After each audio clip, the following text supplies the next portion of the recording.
Chapter 1. In my younger and more vulnerable years, my father gave me some advice that I've been turning over in my mind ever since.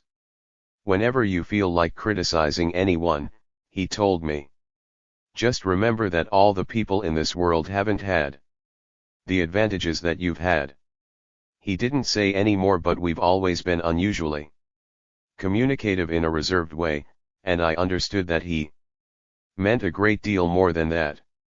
In consequence, I'm inclined to reserve all judgments, a habit that has opened up many curious natures to me and also made me the victim of not a few veteran bores. The abnormal mind is quick to detect and attach itself to this quality when it appears in a normal person, and so it came about that in college I was unjustly accused of being a politician, because I was privy to the secret griefs of wild, unknown men. Most of the confidences were unsought. Frequently I have feigned sleep, preoccupation, or a hostile levity when I realized by some unmistakable sign that an intimate revelation was quivering on the horizon. For the intimate revelations of young men, or at least the terms in which they express them, are usually plagiaristic and marred by obvious suppressions. Reserving judgments is a matter of infinite hope. I am still a little afraid of missing something if I forget that, as my the great Gatsby there snobbishly suggested, and I snobbishly repeat, a sense of the fundamental decencies is parceled out unequally at birth. And, after boasting this way of my tolerance, I come to the admission that it has a limit. Conduct may be founded on the hard rock or the wet marshes, but after a certain point, I don't care what it's founded on. When I came back from the East last autumn, I felt that I wanted the world to be in uniform and at a sort of moral attention forever. I wanted no more riotous excursions with privileged glimpses into the human heart. Only Gatsby, the man who gives his name to this book, was exempt from my reaction. Gatsby, who represented everything for which I have an unaffected scorn. If personality is an unbroken series of successful gestures, then there was something gorgeous about him. Some heightened sensitivity to the promises of life, as if he were related to one of those intricate machines that register earthquakes 10,000 miles away. This responsiveness had nothing to do with that flabby impressionability which is dignified under the name of the creative temperament. It was an extraordinary gift for hope, a romantic readiness, such as I have never found in any other person, and which it is not likely I shall ever find again. No, Gatsby turned out all right at the end. It is what preyed on Gatsby, what foul dust floated in the wake of his dreams, that temporarily closed out my interest in the abortive sorrows and short-winded elodyns of men. My family have been prominent, well-to-do people in this middle western city for 3 generations. The Carraways are something of a clan, and we have a tradition that we're descended from the Dukes of Buccleuch, but the actual founder of my line was my grandfather's brother, who came here in '51, sent a substitute to the Civil War, and started the wholesale hardware business that my father carries on today. I never saw this great uncle, but I'm supposed to look like him, with special reference to the rather hard-boiled painting that hangs in father's office. I graduated from New Haven in 1915, just a quarter of a century after my father. And a little later I participated in that delayed Teutonic migration known as the Great War. I enjoyed the counter-raid so thoroughly that I came back restless. Instead of being the warm center of the world, the Middle West now seemed like the ragged edge of the universe, so I decided to go east and learn the bond business. Everybody I knew was in the bond business, so I supposed it could support one more single man. All my aunts and uncles talked it over as if they were choosing a prep school for me, and finally said, "Why ye's," with very grave, hesitant faces. Father agreed to finance me for a year, and after various delays I came east, permanently, I thought, in the spring of 22. The practical thing was to find rooms in the city, but it was a warm season and I had just left a country of wide lawns and friendly trees, so when a young man at the office suggested that we take a house together in a commuting town, it sounded like a great idea. He found the house, a weather-beaten cardboard bungalow at $80 a month, but at the last minute the firm ordered him to Washington and I went out to the country alone. I had a dog, at least I had him for a few days until he ran away, and an old Dodge and a Finnish woman who made my bed and cooked breakfast and muttered Finnish wisdom to herself over the electric stove. It was lonely for a day or so until one morning some man, more recently arrived than I, stopped me on the road. "How do you get to West Egg Village?" he asked helplessly. I told him. And as I walked on I was lonely no longer. I was a guide, a pathfinder, an original settler. He had casually conferred on me the freedom of the neighborhood. And so with the sunshine and the great bursts of leaves growing on the trees just as things grow in fast movies, I had that familiar conviction that life was beginning over again with the summer. There was so much to read for one thing, and so much fine health to be pulled down out of the young breath-giving air. I bought a dozen volumes on banking and credit and investment securities, and they stood on my shelf in red and gold like new money from the mint, promising to unfold the shining secrets that only Midas and Morgan and Maecenas knew. And I had the high intention of reading many other books besides. I was rather literary in college. One year I wrote a series of very solemn and obvious editorials for the Yale News, and now I was going to bring back all such things into my life and become again that most limited of all specialists, the well-rounded man. This isn't just an epigram. Life is much more successfully looked at from a single window, after all. It was a matter of chance that I should have rented a house in one of the strangest communities in North America. It was on that slender riotous island which extends itself due east of New York, and where there are, among other natural curiosities, two unusual formations of land.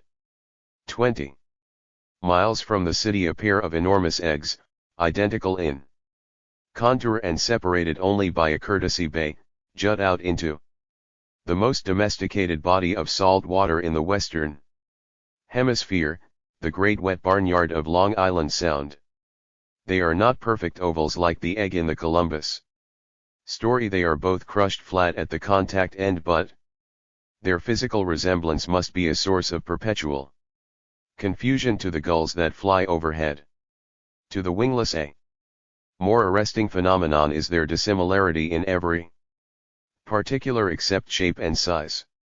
I lived at West Egg, the less fashionable of the two, though this is a most superficial tag to express the bizarre and not a little sinister contrast between them. My house was at the very tip of the egg, only 50 yards from the Sound, and squeezed between two huge places that rented for 12 or 15,000 a season.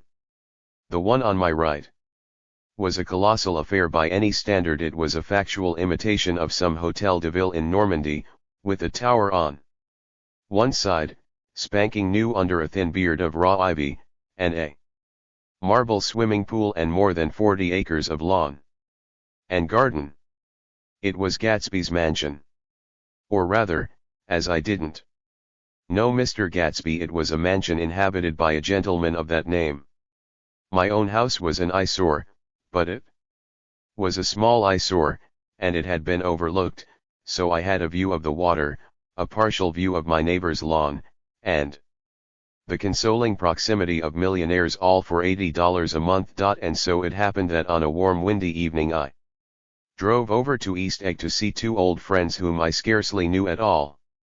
Their house was even more elaborate than I expected, a cheerful red and white Georgian colonial mansion overlooking the bay. The lawn started at the beach and ran toward the front door for a quarter of a mile, jumping over sundials and brick walks and burning gardens, finally when it reached the house, drifting up the side in bright vines as though from the momentum of its run. The front was broken by a line of French windows, glowing now with reflected gold, and wide open to the warm windy afternoon. And Tom Buchanan in riding clothes was standing with his legs apart on the front porch. He had changed since his New Haven years.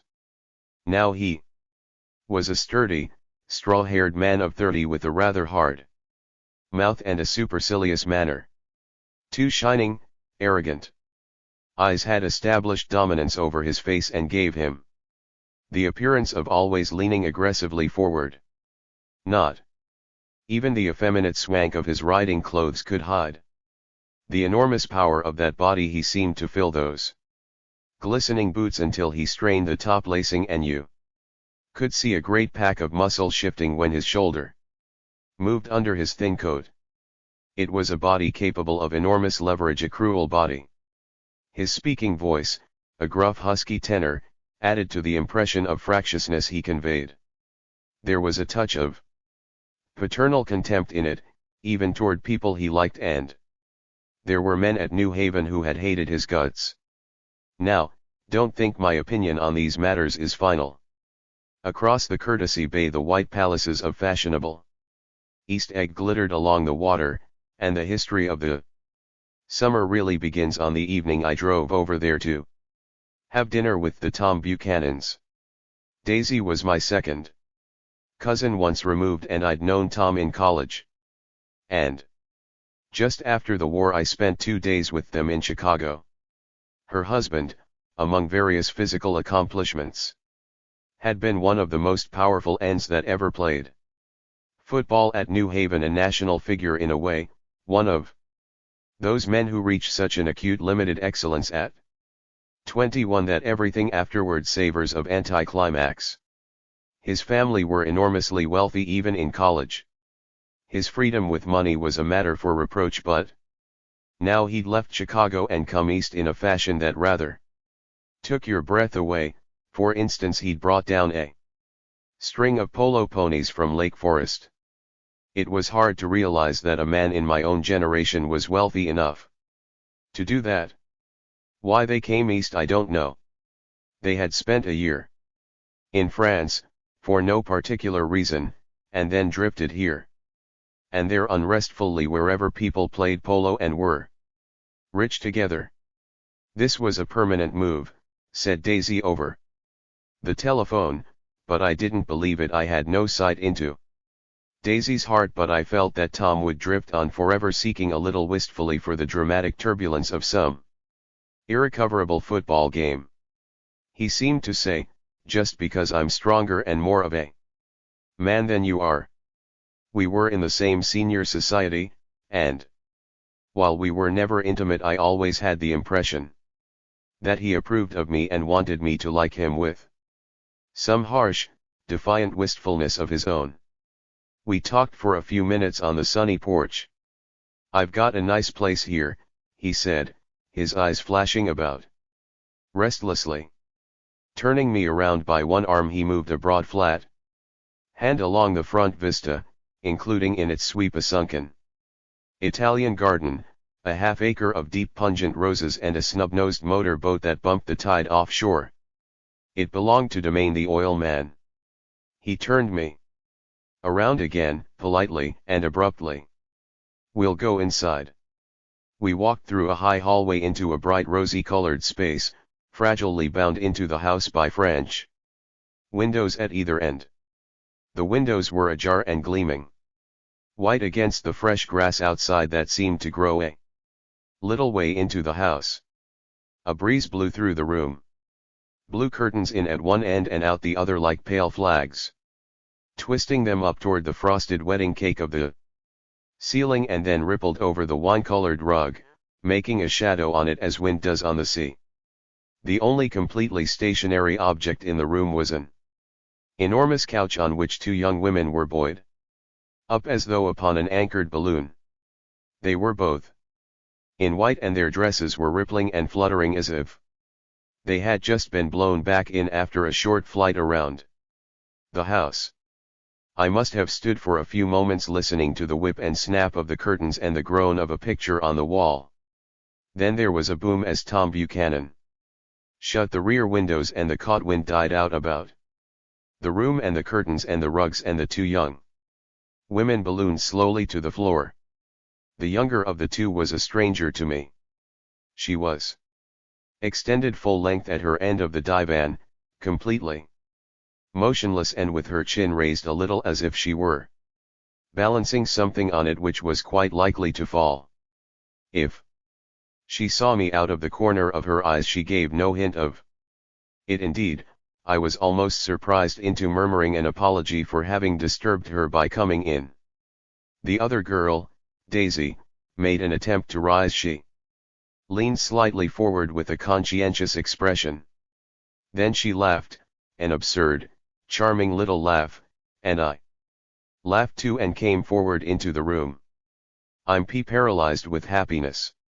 She laughed again, as if she said something very witty, and held my hand for a moment, looking up into my face, promising that there was no one in the world she so much wanted to see. That was a way she had. She hinted in a murmur that the surname of the balancing girl was Baker. I've heard it said that Daisy's murmur was only to make people lean toward her, an irrelevant criticism that made it no less charming. At any rate, Miss Baker's lips fluttered, she nodded at me almost imperceptibly and then quickly tipped her head back. Again the object she was balancing had obviously tottered a little and given her something of a fright.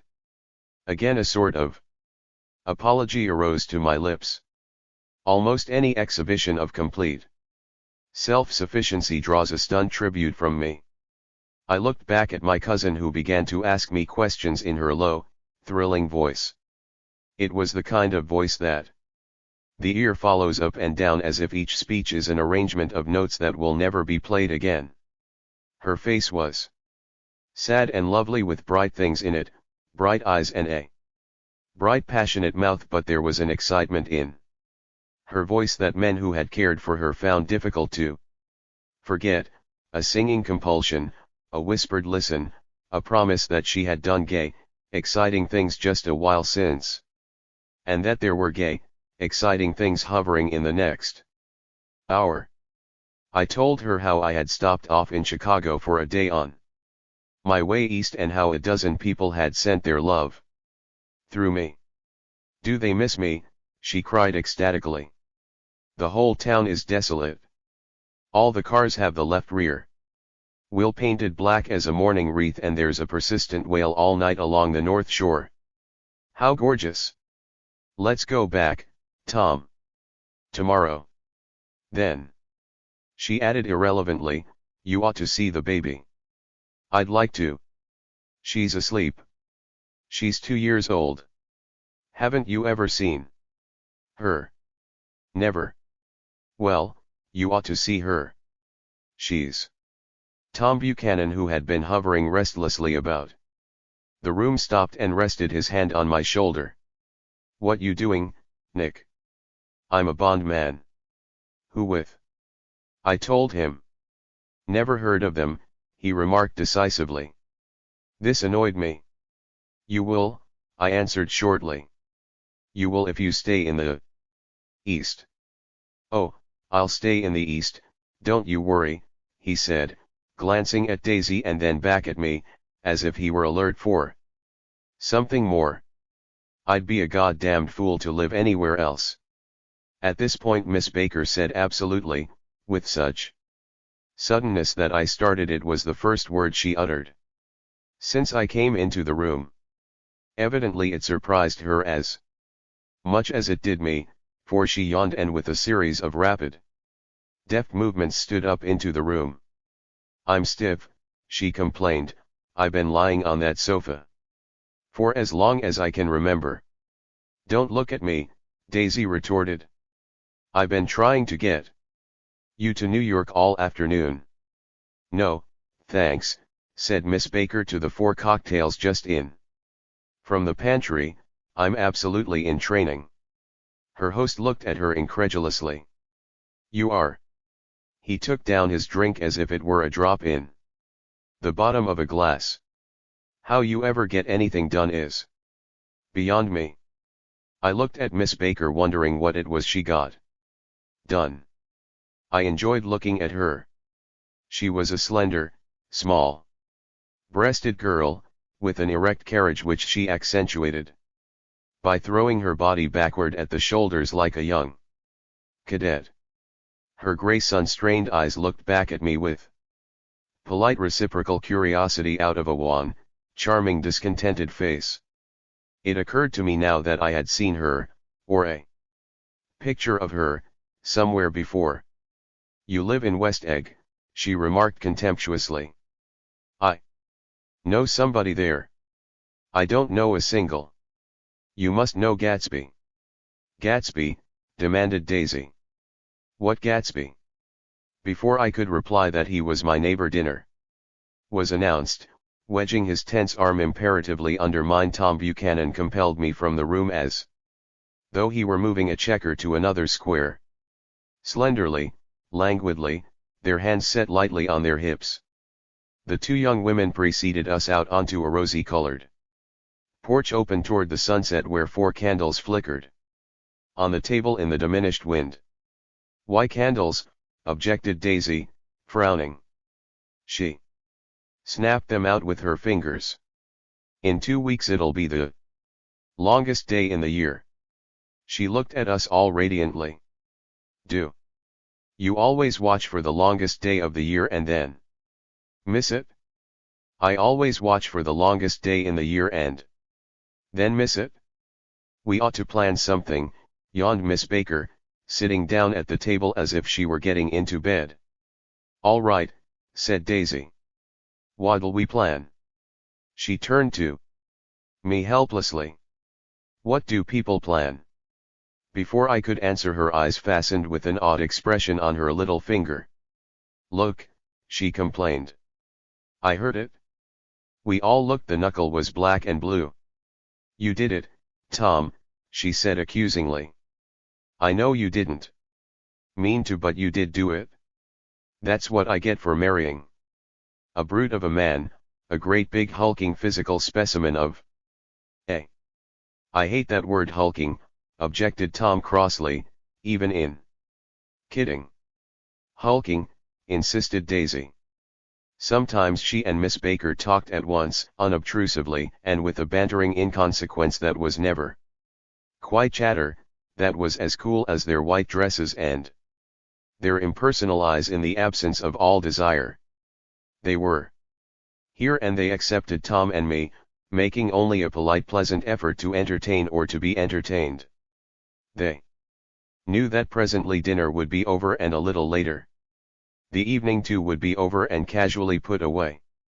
It was sharply different from the West, where an evening was hurried from phase to phase toward its close in a continually disappointed anticipation, or else in sheer nervous dread of the moment itself. You make me feel uncivilized, Daisy, I confessed on my second glass of corky but rather impressive claret. Can't you talk about crops or something? I meant nothing in particular by this remark, but it was taken up in an unexpected way. Civilization's going to pieces, broke out Tom violently. I've gotten to be a terrible pessimist about things. Have you read The Rise of the Colored Empires by this man Goddard? Why, no, I answered, rather surprised by his tone. Well, it's a fine book, and everybody ought to read it. The idea is if we don't look out, the white race will be utterly submerged. It's all scientific stuff, it's been proved. Tom's getting very profound, said Daisy with an expression of unthoughtful sadness. He reads deep books with long words in them. What was that word we? Well, these books are all scientific, insisted Tom, glancing at her impatiently. This fellow has worked out the whole thing. It's up to us who are the dominant race to watch out. Or these other races will have control of things. We've got to beat them down, whispered Daisy, winking ferociously toward the fervent sun. You ought to live in California, began Miss Baker, but Tom interrupted her by shifting heavily in his chair. This idea is that we're Nordics. I am, and you are, and you are, and after an infinitesimal hesitation he included Daisy with a slight nod, and she winked at me again. And we've produced all the things that go to make civilization, science and art and all that. Do you see? There was something pathetic in his concentration, as if his complacency, more acute than of old, was not enough to him anymore. When, almost immediately, the telephone rang inside and the butler left the porch, Daisy seized upon the momentary interruption and leaned toward me. I'll tell you a family secret, she whispered enthusiastically. It's about the butler's nose. Do you want to hear about the butler's nose? That's why I came over tonight. Well, he wasn't always a butler, he used to be the silver polisher for some people in New York that had a silver service for 200 people. He had to polish it from morning till night until finally it began to affect his nose. Things went from bad to worse, suggested Miss Baker. Yes. Things went from bad to worse until finally he had to give up his position. For a moment the last sunshine fell with romantic affection upon her glowing face, her voice compelled me forward breathlessly as I listened, and the glow faded, each light deserting her with lingering regret, like children leaving a pleasant street at dusk. The butler came back and murmured something close to Tom's ear, whereupon Tom frowned, pushed back his chair, and without a word went inside. As if his absence quickened something within her, Daisy leaned forward again, her voice glowing and singing. I love to see you at my table, Nick. You remind me of a rose, an absolute rose. Doesn't he? She turned to Miss Baker for confirmation. An absolute rose. This was untrue. I am not even faintly like a rose. She was only extemporizing, but a stirring warmth flowed from her as if her heart was trying to come out to you, concealed in one of those breathless, thrilling words. Then suddenly, she threw her napkin on the table and excused herself and went into the house. Miss Baker and I exchanged a short glance, consciously devoid of meaning. I was about to speak when she sat up alertly and said "sh" in a warning voice. A subdued, impassioned murmur was audible in the room beyond, and Miss Baker leaned forward, unashamed, trying to hear. The murmur trembled on the verge of coherence, sank down, mounted excitedly, and then ceased altogether. This Mr. Gatsby you spoke of is my neighbor, I said. Don't talk. I want to hear what happens. Is something happening? I inquired innocently. You mean to say you don't know, said Miss Baker, honestly surprised. I thought everybody knew. I don't. Why, she said hesitantly, Tom's got some woman in New York. Got some woman? I repeated blankly. Miss Baker nodded. She might have the decency not to telephone him at dinner time. Don't you think? Almost before I had grasped her meaning, there was the flutter of a dress and the crunch of leather boots, and Tom and Daisy were back at the table. It couldn't be helped, cried Daisy with tense gaiety. She sat down, glanced searchingly at Miss Baker and then at me, and continued, I looked outdoors for a minute. And it's very romantic outdoors. There's a bird on the lawn that I think must be a nightingale come over on the Cunard or White Star Line. He's singing away, her voice sang. It's romantic, isn't it, Tom? Very romantic, he said, and then miserably to me, if it's light enough after dinner, I want to take you down to the stables. The telephone rang inside, startlingly, and as Daisy shook her head decisively at Tom, the subject of the stables, in fact, all subjects, vanished into air. Among the broken fragments of the last 5 minutes at table, I remember the candles being lit again, pointlessly, and I was conscious of wanting to look squarely at everyone and yet to avoid all eyes. I couldn't guess what Daisy and Tom were thinking, but I doubt if even Miss Baker, who seemed to have mastered a certain hearty skepticism, was able utterly to put this fifth guest's shrill metallic urgency out of mind. To a certain temperament the situation might have seemed intriguing. My own instinct was to telephone immediately for the police. The horses, needless to say, were not mentioned again. Tom and Miss Baker, with several feet of twilight between them, strolled back into the library, as if to a vigil beside a perfectly tangible body. While trying to look pleasantly interested and a little deaf, I followed Daisy around a chain of connecting verandas to the porch in front. In its deep gloom we sat down side by side on a wicker settee. Daisy took her face in her hands, as if feeling its lovely shape, and her eyes moved gradually out into the velvet dusk. I saw that turbulent emotions possessed her, so I asked what I thought would be some sedative questions about her. "Little girl, we don't know each other very well, Nick," she said suddenly. "Even if we are cousins. You didn't come to my wedding. I wasn't back from the war." "That's true." She hesitated.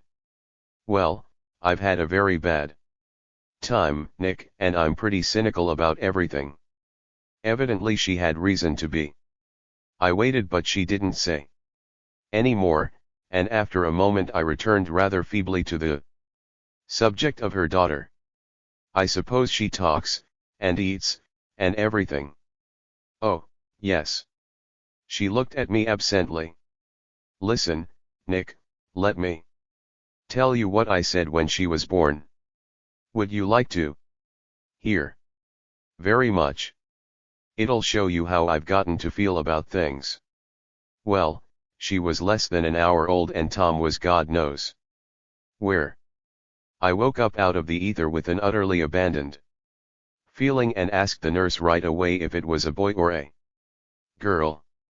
She told me it was a girl, and so I turned my head away and wept. "All right," I said, "I'm glad it's a girl. And I hope she'll be a fool. That's the best thing a girl can be in this world, a beautiful little fool. You see, I think everything's terrible anyhow," she went on in a convinced way. "Everybody thinks so, the most advanced people. And I know. I've been everywhere and seen everything and done everything."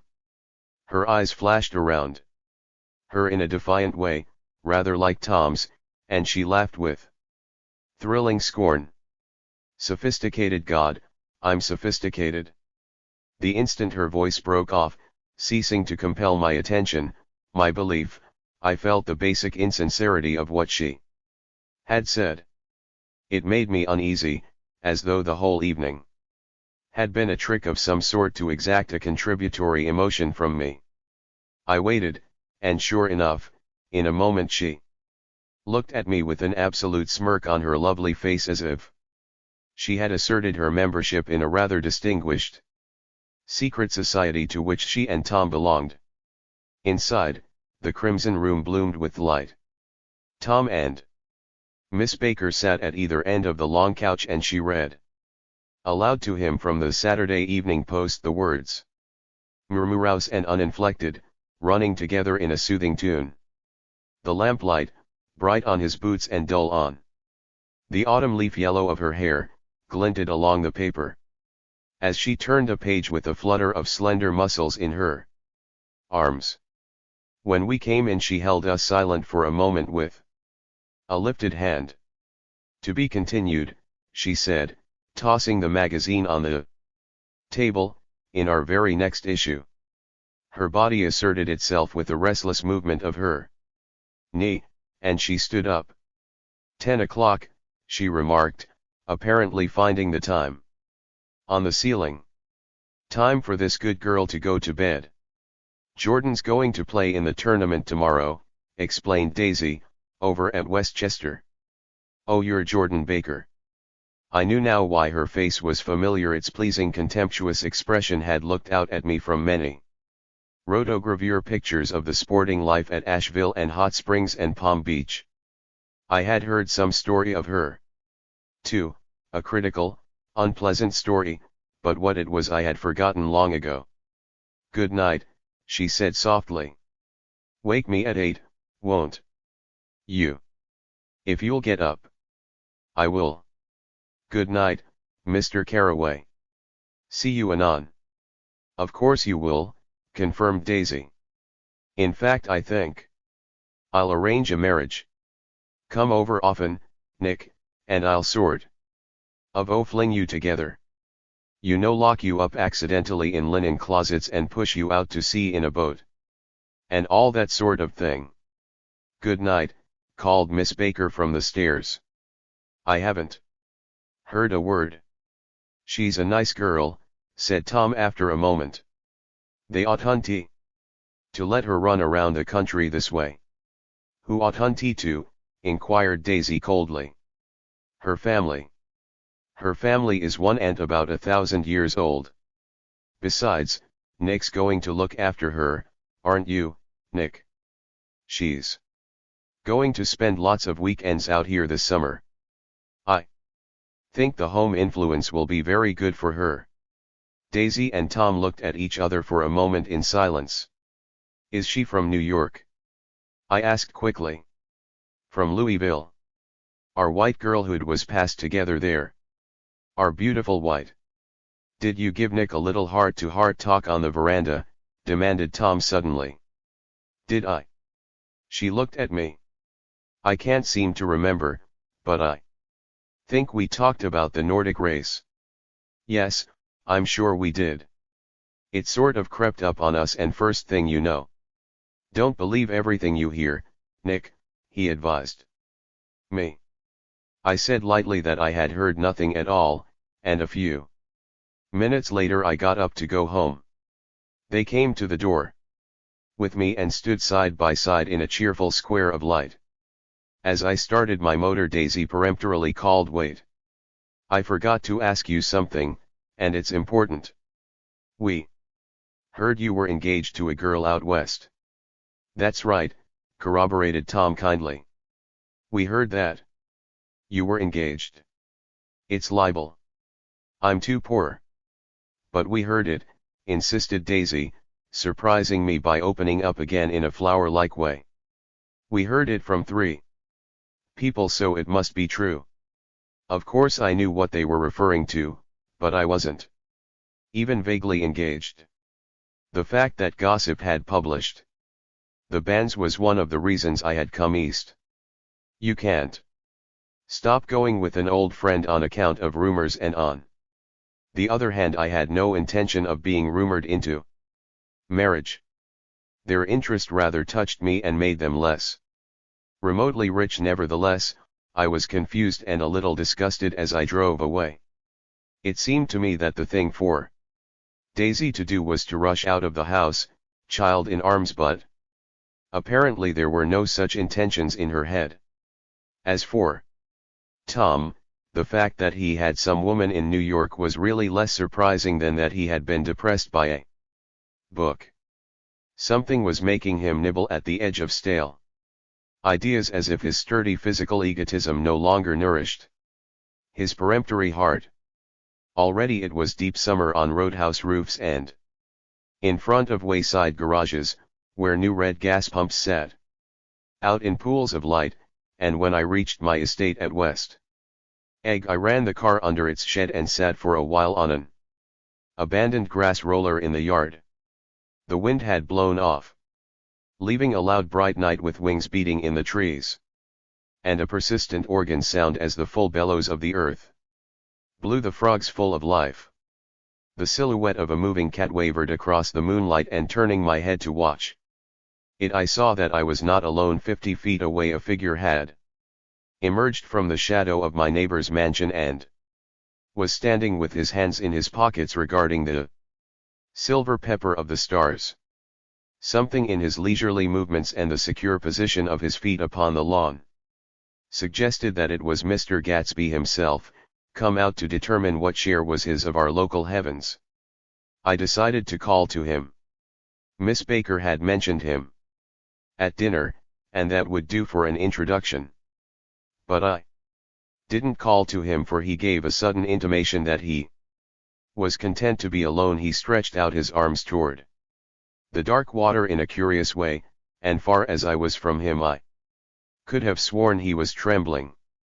Involuntarily I glanced seaward and distinguished nothing except a single green light, minute and far away, that might have been the end of a dock. When I looked once more for Gatsby, he had vanished, and I was alone again in the unquiet darkness.